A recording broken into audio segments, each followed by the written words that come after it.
میرے بھائیوں، یہ میلاد شریف کی محفل ہے۔ میلاد پاک اصطلاحی معنی کے لحاظ سے ایک انقلاب کا نام ہے، یعنی جب آپ نبی پاک علیہ السلام کا میلاد بیان کرتے ہیں تو اس کا مطلب یہ ہے کہ حضور علیہ السلام کے آنے سے قبل دنیا میں شرک تھا، اور جب نبی پاک صلی اللہ تعالیٰ علیہ وسلم کا میلاد ہو گیا تو پھر اللہ تعالیٰ نے دنیا کو توحید کی دولت عطا کر دی۔ حضور کی تشریف آوری سے پہلے غلاموں پر زیادتی اور ظلم ہوتا تھا، جب محبوب تشریف لے آئے تو غلاموں کو بھائی بنا دیا گیا۔ حضور کی تشریف آوری سے پہلے بیٹیاں زندہ دفن کر دی جاتی تھیں، لیکن جب کریم تشریف لے آئے تو بیٹیاں آنکھوں کی ٹھنڈک بن گئیں۔ حضور کی تشریف آوری سے پہلے لوگ اخلاقی طور پر بگڑے ہوئے تھے، اخلاقی انحطاط کا شکار تھے، ان میں بہت ساری کمزوریاں پائی جاتی تھیں، لیکن جب میلاد ہو گیا تو اللہ تعالیٰ نے انہیں اخلاق کی بلندیاں عطا فرما دی۔ تو میلاد پاک کا جب ہم ذکر کرتے ہیں اور میلاد پاک کا جب ہم تذکرہ کرتے ہیں تو کوئی بھی عالم، کوئی خطیب، کوئی مبلغ، کوئی واعظ آپ کو یہ ساری باتیں میلاد کی محفل میں بتاتا ہے کہ حضور کے آنے سے قبل حالات یہ تھے اور حضور کے آنے کے بعد حالات یہ ہو گئے۔ تو اس مفہوم میں جب آپ میلاد کو لیتے ہیں تو پھر سمجھ آتی ہے کہ میلاد تو ایک انقلاب کا نام ہے، میلاد تو ایک بہت بڑی تبدیلی کا پیش خیمہ ہے۔ میلاد کا مطلب تو یہ ہے کہ اب دنیا ایک نیا رنگ، ایک نیا ڈھنگ، ایک نیا اجالا، ایک نیا حسن اور ایک نئے ولولے کے ساتھ چلے گی۔ حضور علیہ السلام کا میلاد ہونے کے بعد دنیا میں یکسر تبدیلیاں آ گئیں۔ جو آیہ کریمہ میں نے تلاوت کی ہے اس میں بھی اللہ تعالیٰ نے اس مضمون کو بیان کیا، فرمایا کما ارسلنا فیکم رسولا منکم، جیسا کہ ہم نے تمہیں میں سے تمہیں ایک رسول عطا فرمائے، یتلو علیکم آیاتنا، وہ محبوب کریں گے کیا؟ وہ تم پر ہماری آیتیں پڑھیں گے اور تمہیں پاک فرما دیں گے۔ وَيُزَكِّيكُمْ، تمہارا تزکیہ کر دیں گے، تمہیں پاک کر دیں گے۔ وَيُعَلِّمُكُمُ الْكِتَابَ وَالْحِكْمَةَ، محبوب تمہیں کتاب بھی سکھائیں گے اور حکمت بھی سکھائیں گے، تمہیں دانائی سکھائیں گے، معاملہ فہمی سکھائیں گے، جینے کا سلیقہ سکھائیں گے۔ پھر بات کو ایک جملے کے اندر بہت کھول دیا اور پورا بند بھی کر دیا، فرمایا وَيُعَلِّمُكُمْ مَا لَمْ تَكُونُوا تَعْلَمُونَ، تم جو نہیں نہ جانتے وہ سارا کچھ میرے محبوب تمہیں سکھا دیں گے۔ کائنات کے تمام علوم، کائنات کی تمام دانائیاں محبوب تمہیں سکھائیں گے۔ نبی پاک صلی اللہ تعالیٰ علیہ وآلہ وسلم جو انقلاب لے کے آئے تو اس انقلاب نے سب سے پہلا کام یہ کیا کہ یتلو علیکم آیاتنا ویزکیکم، محبوب تم پر آیات قرآن مجید کی تلاوت کریں گے اور تمہیں پاک کر دیں گے۔ نبی پاک علیہ السلام نے نہ پاکیزگیاں عطا کی، حضور ظاہری پاکیزگی کو بھی بڑا ہی پسند فرماتے۔ ایک شخص کے بال الجھے ہوئے دیکھے اور اس کی حالت بکھری ہوئی دیکھی تو محبوب نے بلا کے فرمایا تم پر تو اللہ کا بڑا فضل ہے یا رسول اللہ، بڑی رحمت ہے، تو فرمایا پھر عمدہ لباس پہنو۔ تو محبوب پاک صلی اللہ تعالیٰ علیہ وسلم ظاہری صفائی کو، ستھرائی کو، پاکیزگی کو آپ غور تو فرمائیے کہ فرمایا کھانے سے پہلے ہاتھ دھو لو، ہر روز مسواک کا سبق پڑھایا نبی پاک علیہ السلام، خوشبو کو پسند فرمایا نبی پاک نے، سفید لباس سب سے زیادہ اجلا ہوتا ہے تو سفید لباس کو محبوب رکھا نبی پاک نے۔ کریم فرمانے لگے صفائی تو نصف ایمان ہے، یعنی شرط ہے نماز کے لیے، شرط کہ آپ کے کپڑے بھی صاف ہوں، پاکیزہ ہوں، اور آپ کا وجود بھی پاکیزہ ہو، اور جس جگہ آپ نماز پڑھ رہے ہیں وہ جگہ بھی پاکیزہ ہو۔ ہم لوگ پتہ کیا کرتے ہیں، ہم شادیوں پہ مہنگے جوڑے پہن کے جاتے ہیں، نماز کے لیے رات جس لباس میں سوئے تھے اسی کے لیے چلے جاتے ہیں۔ حضرت غوث پاک رضی اللہ تعالیٰ عنہ کا طریقہ مبارکہ یہ تھا کہ سب سے مہنگا جوڑا پہن کے نماز پڑھتے تھے، فرماتے تھے سب سے شانوں والے رب کے حضور حاضر ہو رہا ہوں، خوبصورت لباس پہن کے، امامہ باندھ کے، خوشبو لگا کے، صاف ستھرے ہو کے اللہ کے حضور حاضر ہوتے تھے۔ آپ پاکیزگی اختیار کر کے سجدہ کریں، ذوق بڑھ جائے گا، طبیعت میں شائستگی آئے گی، آپ کو محسوس ہوگا کہ آپ میں روحانیت زیادہ بڑھ رہی ہے، یہ چیز مددگار ثابت ہوگی عبادت میں۔ تو ایک تو میرے عزیز حضور نے ظاہری پاکیزگی دی، پھر نبی پاک صلی اللہ تعالی علیہ وسلم نے سوچوں کی پاکیزگی بھی عطا فرمائی۔ حضور نے نا حسن ظن کا سبق دیا ہے، یہ برا سوچنا، برا دیکھنا، برا گمان کرنا، پھر اسی برائی کو طے کر لینا، پھر اس برائی کو جگہ جگہ بیان کرنا، غیبت بنا لینا، یہ مسلمان کے ذہن کو پاک نہیں رہنے دیتی۔ عمدہ سوچنے کا کہا، خوبصورت خیالات رکھنے کا کہا، اچھی اور صحت مند باتیں سوچنے کا سبق پڑھایا، اور اس طرح پڑھایا کہ میرے نبی کریم نے فرمایا، یہ مسلم میں موجود ہے، فرمایا اچھا گمان بھی اچھی عبادت ہے۔ اچھی سوچ رکھا کرو، صحت مند ذہن بناؤ، تمہاری سوچیں بڑی اجلی ہوئی ہو، نکھری ہوئی ہو، پاکیزہ ہو، خوشبو والی ہو، تمہارے لہجے سے ہمیشہ مٹھاس چھلکے۔ حضور 10 دن رکے ہیں طائف میں، پتھر مارے ہیں لوگوں نے، یعنی ایک بندے نے بھی اس وقت کلمہ نہیں پڑھا، ایک نے بھی پانی نہیں پوچھا، لیکن میرے نبی کریم علیہ السلام کے گمان کا حال یہ ہے کہ جب غلام عرض گزار ہوئے نا، یا رسول اللہ دعا کریں یہ تباہ ہو جائیں، تو محبوب نے دعا کی، یا اللہ انہیں ہدایت دے دے، یہ جانتے ہی نہیں یہ کیا کر رہے ہیں۔ یہ گمان دیکھنا، یہ سوچ دیکھنا، یہ ہماری تربیت کا رنگ دیکھنا، نوجوانوں غور کرنا۔ کریم فرمانے لگے اگر یہ نہیں نہ مانتے تو تباہی کی دعا پھر بھی نہیں کریں گے، یہ نہیں مانتے تو امید ہے ان کی نسلیں مان جائیں گی۔ آپ اگلی نسل کے بارے میں توقع کر لیں کہ بدل جائے گی، آپ اگلی نسل کے بارے میں ذہن بنا لیں کہ انقلاب آ جائے گا، آپ اپنی سوچوں کو تو عمدہ کریں۔ آپ طے کر کے بیٹھ گئے، آپ نے گھر میں ارادہ کر لیا کہ یہ لوگ ٹھیک نہیں ہو سکتے، آپ نے خود سے ہی فیصلہ کر لیا۔ اچھا سوچیں، اچھا سوچوں کی پاکیزگی، نظریاتی پاکیزگی، گفتگو کی پاکیزگی یہ کمال کر دیتی ہے۔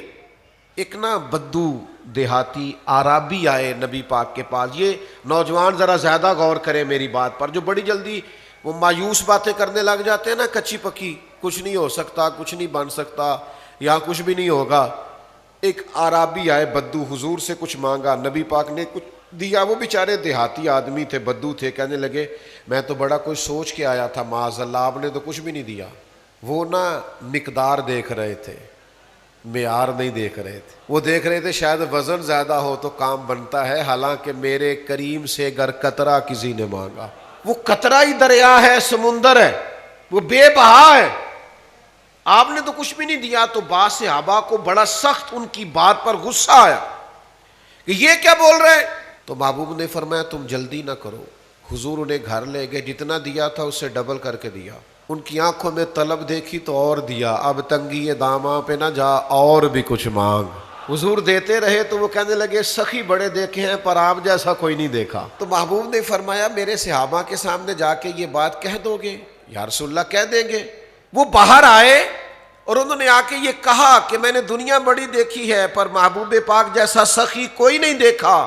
قربان جائیں، اب پتہ ہے حضور نے سوچے کیا بیان کی۔ قاضی ایاز رحمۃ اللہ علیہ نے لکھا ہے کہ حضور فرمانے لگے میری اور تمہاری مثال اس آدمی کی طرح ہے جس کی اونٹنی بھاگ گئی تھی، لوگ پکڑنے کے لیے دوڑتے تھے، کسی نے نیزہ اٹھایا، کسی نے تلوار اٹھائی، کسی نے ڈنڈا اٹھایا، کسی نے تیر اٹھایا، پر وہ کسی کے قابو نہیں آتی تھی۔ حضور فرماتے ہیں پھر اس کا اپنا مالک آ گیا، اس نے کہا چھوڑو تم نے بلا وجہ میری اونٹنی کو تکلیف دی۔ اس نے تھوڑا سا چارہ زمین سے اٹھایا، اونٹنی کو دکھایا، وہ دوڑی ہوئی آئی، اس نے پشت پہ ہاتھ پھیرا، بغیر کسی کی مدد کے اس پر سوار ہوا اور جاتے وقت کہہ گیا اونٹنی میری ہے، سنبھالنے کا طریقہ بھی مجھے ہی آتا ہے۔ گویا حضور فرمانے لگے امت میری ہے، اسے سنبھالنے کا طریقہ بھی محمد عربی کو ہی آتا ہے، مجھے پتہ ہے ان کو کیسے سنبھالنا ہے، کیسے تربیت کرنی۔ گفتگو ہمیشہ پاک صاف رکھیں۔ آپ کو پتہ ہے اسلام نے غیبت سے اس قدر زیادہ منع کیوں کیا ہے؟ اس لیے کہ غیبت یہ کسی کی عیب جوئی ہوتی ہے، یہ پاکیزہ گفتگو نہیں ہوتی، اسے زنا سے بھی زیادہ برا اور گندا فعل کہا گیا ہے۔ یعنی نبی پاک صلی اللہ تعالی علیہ وسلم نے بیہودہ گفتگو سے منع فرمایا، لا یعنی باتوں سے منع فرمایا۔ ہمارے لب و لہجوں میں، ہمارے انداز میں، ہمارے اٹھنے بیٹھنے میں مذاق کے نام پر، دل لگی کے نام پر بعض اوقات ایسی گفتگو ہو جاتی ہے جو شخصیت سے میچ نہیں کرتی، جو آدمی گفتگو کر رہا ہوتا ہے اس کی پرسنالٹی کے ساتھ میچ نہیں کرتی۔ اپنے لفظوں کو جچا تلا رکھیں، خوبصورت رکھیں، پاکیزہ رکھیں۔ میرے کریم بولتے تھے نا تو سیدہ عائشہ صدیقہ فرماتی ہیں حضور کے جملے اور لفظ گنے جا سکتے تھے۔ حضور دھیما بولتے، میٹھا بولتے، اور ایک بات دوسرے سے جدا ہوتی، اور محبوب کا لب و لہجہ اتنا حسین ہوتا کہ حضور بولتے جاتے اور جملے دلوں میں گھر کرتے چلے جاتے۔ آپ پاکیزہ بات کریں، آپ عمدہ بات کریں، آپ کوئی ایسی بات نہ کریں جو ذات کے لیے ہو، آپ مقاصد کی گفتگو کریں، معنی خیز بات کریں۔ کچھ لوگ بہت بولتے، ان کی گفتگو کا بھی وقار ختم ہو جاتا ہے۔ لوگ کہتے ہیں اس کو تو عادت ہے زیادہ باتیں کرنے کی۔ کچھ لوگ ہر بات کہنا چاہتے ہیں، ہر بات بھی کہنے کی نہیں ہوتی۔ نبی پاک صلی اللہ تعالی علیہ وسلم نے صحابہ سے پوچھا اس درخت کے بارے میں بتاؤ جس کی مثال مومن کی طرح۔ حضرت عبداللہ ابن عمر رضی اللہ تعالیٰ عنہ فرماتے ہیں کہ میں جواب دینا چاہتا تھا، مجھے علم تھا کہ وہ کھجور کا درخت ہے، لیکن میں نے جواب نہیں دیا۔ یہ ضروری نہیں ہے کہ آپ کے پاس معلومات کا خزانہ ہے تو اب آپ کسی بڑے کی پرواہ ہی نہیں کریں۔ فرماتے مجھے علم تھا کہ کھجور کا درخت ہے، حضور پوچھ رہے میں بتا سکتا تھا، لیکن فرماتے میں نے اس لیے نہیں بتایا کہ وہاں بڑے بڑے اکابر صحابہ موجود تھے۔ حضرت صدیق اکبر بھی بیٹھے تھے، فاروق اعظم بھی حاضر تھے، مولا علی بھی تشریف فرما تھے، وہاں سیدنا عثمان غنی بھی موجود تھے۔ تو میں نے کہا اتنے بڑے لوگ موجود ہیں تو میں نے اکابرین کی موجودگی میں گفتگو کرنا مناسب نہ جانا۔ یہ تربیت ہے حضور کی دی ہوئی، اس کو سمجھیے گا۔ ہم محسوس ہی نہیں کرتے کہاں کیا کہنا چاہیے تھا۔ لفظوں پر تھوڑی پابندی ہونی چاہیے، جملے ذرا پاکیزہ ہونے چاہیے، انداز فکر ذرا دھلا ہوا ہونا چاہیے۔ بات اگرچہ بے سلیقہ ہو کلیم، پر بات کرنے کو سلیقہ چاہیے۔ آپ خوبصورت الفاظ کے چناؤ سے پاکیزہ گفتگو کریں۔ کوئی کمزور بات، میں کیسے آپ کی خدمت میں بات عرض کروں کہ یہ ہمارا دینی اسٹیج جب اس پر لوگ بازاری زبان استعمال کرتے ہیں اور یہاں بیٹھ کر ایسے جملے بولتے ہیں جو ان کی شخصیت سے میچ نہیں کرتے، تو پھر قوم اس سے وہ والا سبق حاصل نہیں کر پاتی جو انہیں حاصل کرنا چاہیے۔ آپ کی گفتگو حسین ہو۔ یہ دیکھیے نا، دو بھائی ہوں، مثال دے رہا ہوں سمجھانے کے لیے۔ دو بھائی ہیں، چھوٹے کی تعلیم بھی زیادہ ہے اور نوکری بھی اچھی ہے اور اس کے پاس پیسے بھی زیادہ ہیں، اور بڑا جو ہے وہ نہ بڑی ڈگری حاصل کر سکا ہے، نہ اچھا کاروبار کر سکا ہے، نہ زیادہ دولت جمع کر سکا ہے۔ اب دونوں اکٹھے بیٹھے ہوں تو ان دونوں سے پوچھا جائے کہ آپ میں سے بڑا کون ہے، تو اس سے کیا مراد ہوتا ہے؟ عمر ہی مراد ہوتی ہے نا۔ یہ تو نہیں پوچھا جائے گا کہ آپ میں سے تعلیم کس کی زیادہ ہے۔ بڑا ہونے کا مطلب کیا ہے کہ آپ میں سے عمر میں کون بڑا ہے۔ بڑی ٹھنڈک کے ساتھ ذرا اس بات کو سمجھیے گا۔ حضرت عباس رضی اللہ تعالیٰ عنہ میرے کریم نبی صلی اللہ علیہ وسلم کے چچا ہیں۔ ایک شخص نے ان سے سوال کیا کہ آپ بڑے ہیں کہ حضور؟ تو وہ جو پوچھنے والا ہے نا وہ عمر پوچھ رہا تھا،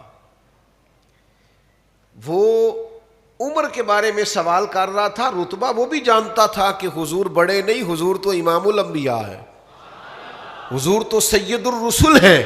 ہم نے اپنے بڑوں سے سنا ہے کہ بس اللہ ہی ان سے بڑا ہے، بعد از خدا بزرگ توئی۔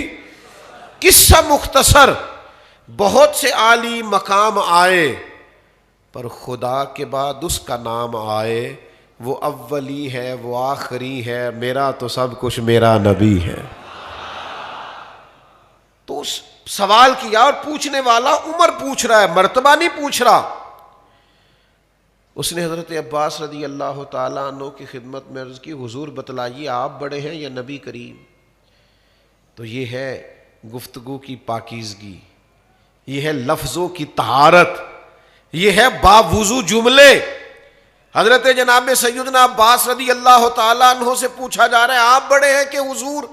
تو وہ بھی جانتے ہیں کہ پوچھنے والا عمر پوچھ رہا ہے، لیکن حضرت عباس کا کیا انداز ہے جواب دینے کا، قربان جائیں ان کے لفظوں پر۔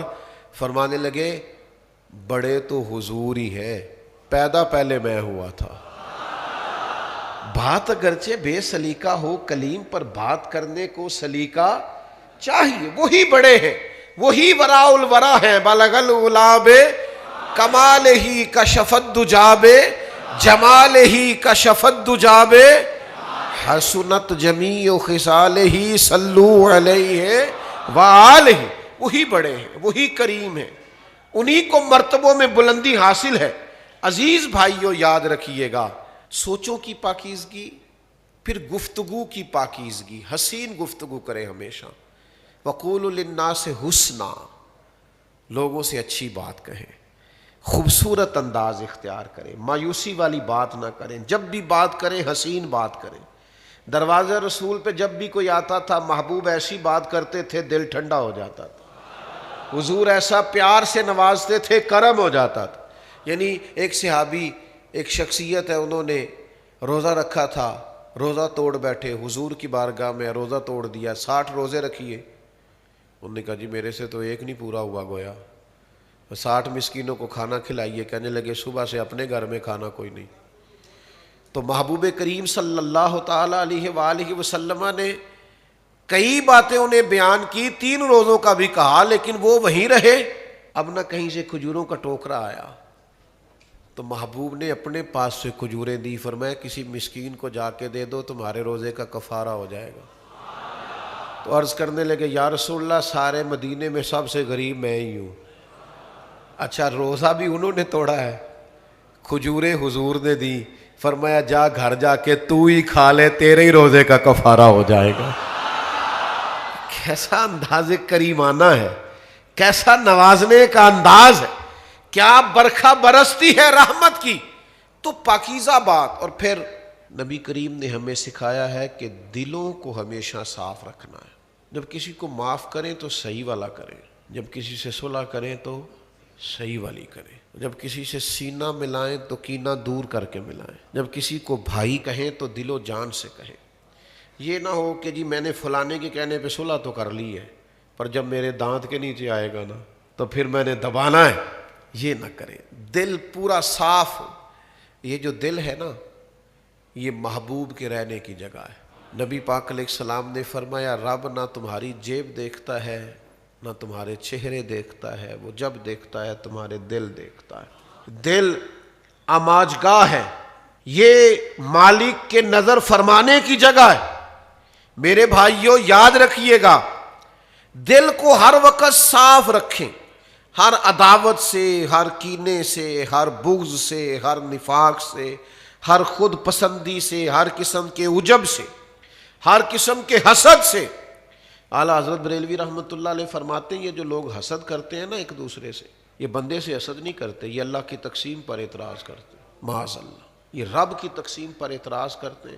جسے چاہا در پہ بلا لیا اور جسے چاہا اپنا بنا لیا۔ یہ بڑے کرم کے ہیں فیصلے اور یہ بڑے نصیب کی بات ہے۔ کوئی آیا لے کے چلا گیا، کوئی عمر بھر بھی نہ پا سکا، میرے مولا تجھ سے گلا نہیں، یہ تو اپنا اپنا نصیب ہے۔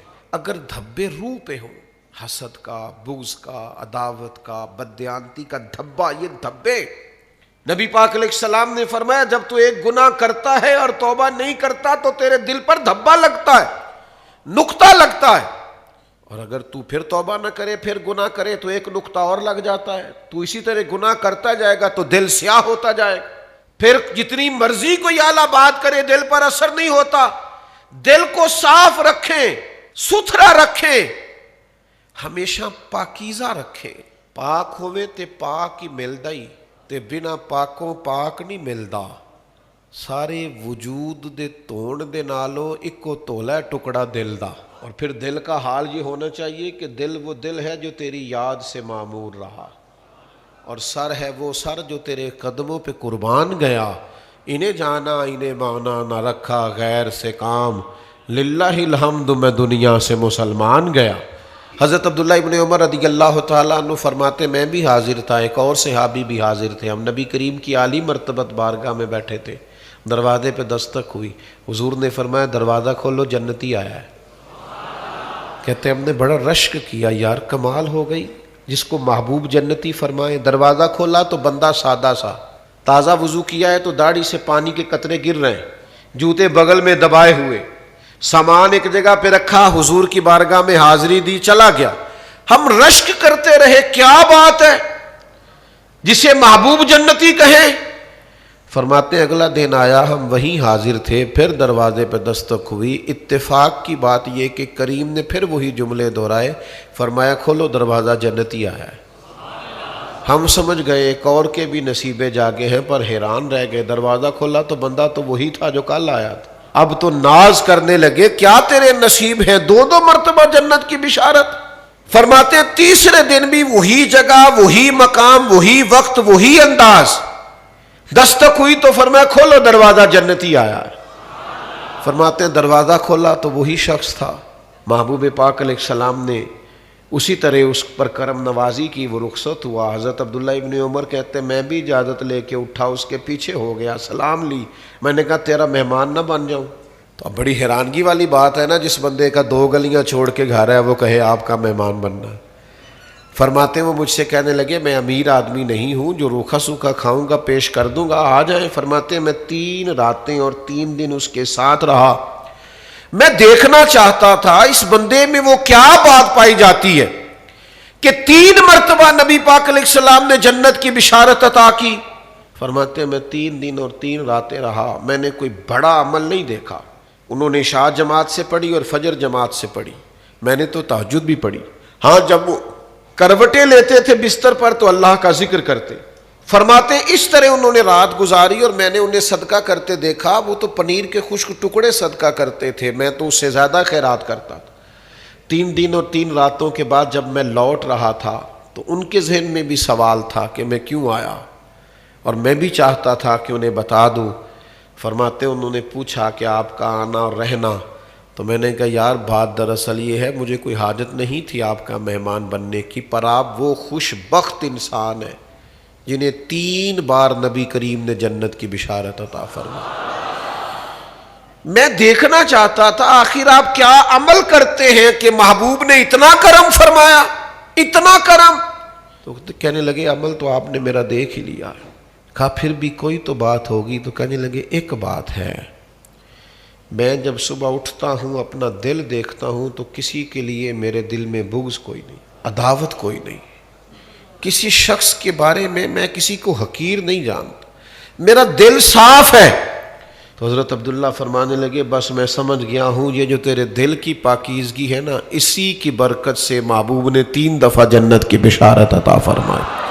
اپنے اعمال کو پاکیزہ کریں، کوئی بھی عمل کریں تو اسے ریاکاری کی ملاوٹ سے بچائیں اور اسے اخلاص کی پاکیزگی عطا کریں۔ جب تک اعمال اخلاص کے وضو کے ساتھ منور نہیں ہوتے وہ اللہ کے حضور قبول نہیں ہوتے۔ یاد رکھیے گا ریاکاری کو شرک اصغر کہا گیا ہے۔ کبھی زندگی میں تصنع والا لہجہ اختیار نہ کریں، کبھی بھی۔ جب محافل میں نوٹوں کی نمائش ہوتی ہے اور جب ان لوگوں کو اگلی سیٹیں ملتی ہیں جن کی جیبوں میں مال زیادہ ہوتا ہے، اور جب غرباء محفل میلاد میں بھی آ کے پریشان ہوتے ہیں کہ یار یہاں تو 1000 کے نوٹ پنکھوں سے جا کے لگ رہے ہیں اور میرے پاس تو صبح بچوں کو فیس دینے کے پیسے کوئی نہیں، تو کسی وقت محسوس ہوتا ہے کہ یہ دینی کام ہے جس میں استحصال کر دیا، غریب تڑپ گیا، یعنی الجھ گیا پوری طور پر۔ آپ نے جب کسی کو اللہ کی رضا کے لیے کچھ دیتے بھی، ایک آٹے کا تھیلا اور 25 تصویریں بنا لی، تو مجھے بتلائیے اس عمل میں پاکیزگی رہی؟ اللہ کے حضور وہ عمل قبول کیا جاتا ہے جو خالصتاً اللہ کی رضا کے لیے، خالصتاً. تو یاد رکھنا، جب تک دین کو خالص نہیں کر لیتے، خالص، نبی پاک علیہ الصلوۃ والسلام نے فرمایا کچھ لوگ اللہ کے حضور قیامت والے دن حاضر ہوں گے اور انہوں نے بہت سارے نیک اعمال کیے ہوں گے، تو اللہ فرمائے گا جاؤ لے جاؤ اپنے اعمال، ان سے جا کے اجر لو جن کو دکھانے کے لیے تم کرتے تھے، جو میرے لیے کیے تھے ان کا اجر میں تمہیں دیتا ہوں.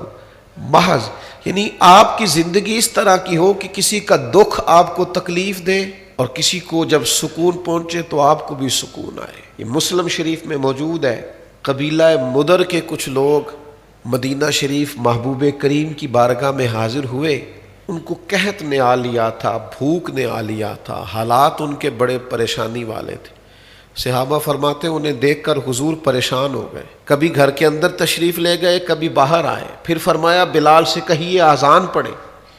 سیدنا بلال حبشی نے آذان دی، نبی کریم نے جماعت کرائی، پھر صحابہ کو خطاب فرمایا اور پھر اللہ کے رستے میں خیرات کرنے کے، بانٹنے کے فضائل حضور نے بیان کیے.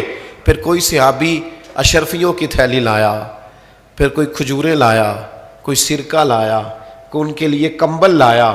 جب اس قبیلہ مدر کے لوگوں کو کھانا ملا، ان کو تحائف ملے، جب وہ مسکرانے لگے تو صحابہ فرماتے ہیں نبی پاک کا چہرہ بھی جگمگانے لگا. آپ اخلاص کے ساتھ کسی کی خوشی میں خوش ہو، اپنے اعمال میں اخلاص لائیے. کبھی بھی احسان جتلا کر، کبھی بھی کوئی ایسا رنگ دے کر، کبھی بھی تعریف کا شوق پیدا کر کے اپنے اعمال کو ضائع نہ کیجیے. تھوڑا کر لیجیے. 100 گھر تھا مدینہ منورہ میں جہاں کھانا بھی آتا تھا، کپڑوں کا خرچ بھی تھوڑی سی آبادی ہوتی تھی، 100 گھر میں کھانا جاتا تھا، پتہ نہیں تھا کون دے جاتا ہے. پھر اچانک وہ سب کا کھانا آنا بند ہوا، 100 گھروں کا، 2 وقت کا کھانا بھی اور باقی اخراجات. تو لوگوں نے ڈھونڈنا شروع کیا کہ پتہ کرو تیرے گھر کب سے نہیں آ رہا. اس نے کہا 18 محرم سے. تیرے گھر کب سے نہیں آ رہا؟ 18 محرم سے. تو جب لوگوں نے ڈھونڈا، تاریخیں ملائیں، تو پتہ چلا کہ 18 محرم کو امام زین العابدین کا وصال ہوا. سب گھروں میں کھانا جاتا تھا، چہرے پہ نقاب اوڑے رکھتے تھے، کسی کو خبر نہیں ہوتی تھی. اعمال کو صاف کریں، خالص کریں، اپنی زندگی کے شب و روز پر تھوڑی تھوڑی توجہ دیں. اب دین کی اصل کی طرف آئیں. ایک امام جعفر صادق کا قول عرض کرنے لگا، اسے آپ نے کبھی نہیں بھولنا. امام ابو نعیم نے لکھا ہے، امام جعفر صادق سے ایک شخص نے کہا میں دین کی تبلیغ کرنا چاہتا ہوں، کیا کروں، کوئی طریقہ بتلائیں. تو امام جعفر صادق رضی اللہ تعالیٰ عنہ فرمانے لگے دین کی تبلیغ کرنے کا ایک ہی طریقہ ہے کہ تو دین پہ عمل کرنا شروع کر دے. تبلیغ ہونی شروع ہو جائے گی، لوگوں کو پتہ چلنا شروع ہو جائے گا. اللہ ہمیں سمجھ عطا فرمائے.